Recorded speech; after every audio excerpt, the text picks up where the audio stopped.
ancient kingdom of Nepal, last of the Forbidden Lands, a country known as the home of the gods, where temples and shrines are more numerous than houses.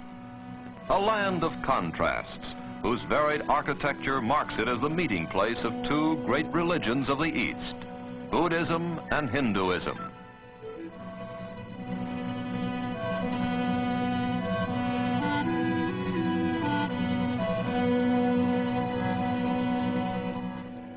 A land where primitiveness and ritual go hand in hand with friendliness and laughter.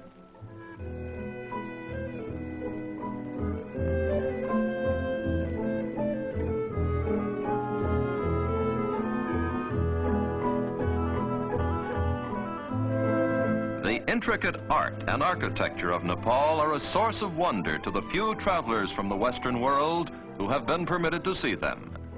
They bear testimony to the genius of a tribe of master craftsmen, the Newars, the original inhabitants of Nepal.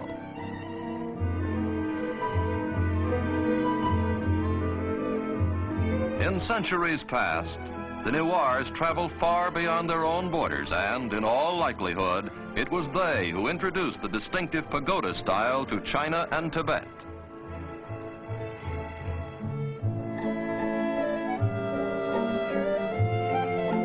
One of the crowning achievements of Newar architecture is the Temple of Bodhina, the magnet of all the great Buddhist pilgrimages.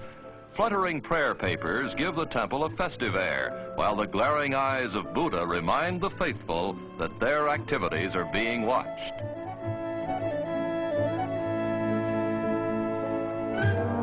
A reminder which even the children heed as they busily spin the prayer wheels at the base of the temple.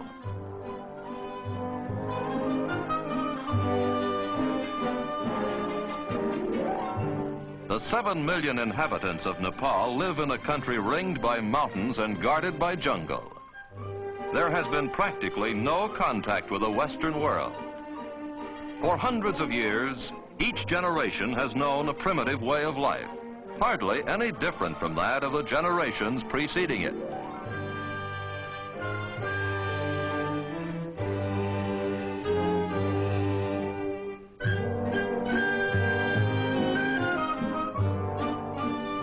Despite its isolation, Nepal has been a bridge between India to the south and Tibet to the north. The mixture of these two civilizations has resulted in a bewildering variety of Nepalese costumes, customs, complexions, and, of course, eating habits.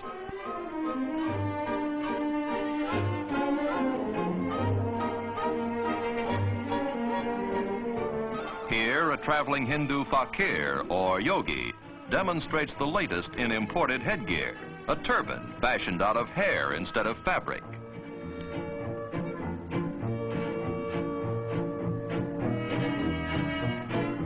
Ah, a perfect fit. This hairdo is much simpler. Only a top knot remains to lift the youngster to heaven should he die. Like women everywhere, the fair sex of Nepal have a flair for decoration. Only here it expresses itself in unusually colorful ways, and almost any part of the anatomy is fair game. The Nepalese housewife has good cause for smiling. She's her husband's bank account. Instead of salting away his capital, hubby invests it in jewelry. A man's wealth can actually be gauged by the decorations sported by his ever-loving spouse.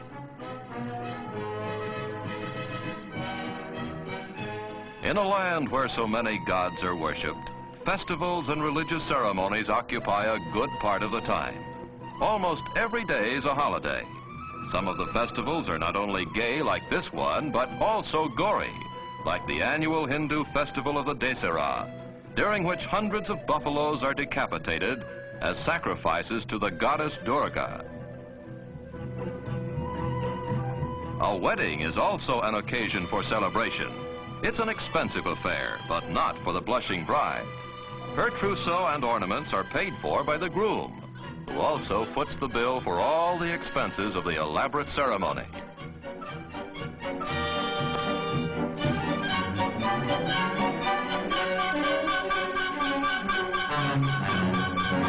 Pleasant as they are for the bride, weddings and festivals are only a brief interlude in a way of life that is hard and often unrewarding.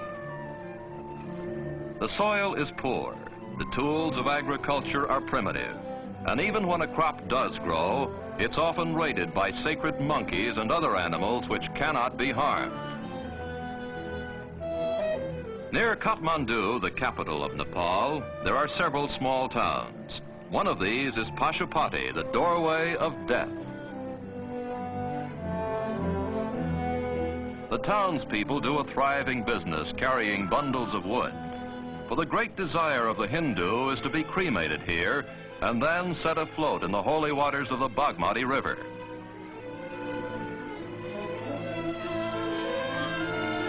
For the living, the Bagmati serves to cleanse not only the soul, but also the laundry.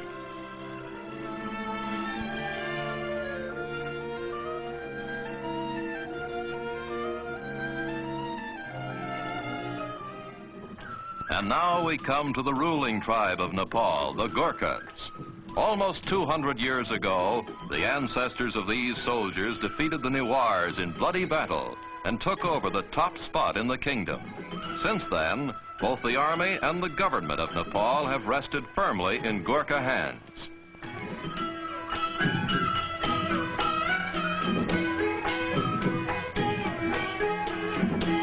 Despite his fondness for dancing while dressed in milady's finery, the Gurkha is considered one of the toughest fighting men in the world. Gurkha regiments have fought valiantly in the British Army for many years. During the First World War, a quarter of the male population of Nepal, some 200,000 Gurkha soldiers left their women, families, and entertainment behind and distinguished themselves in combat abroad.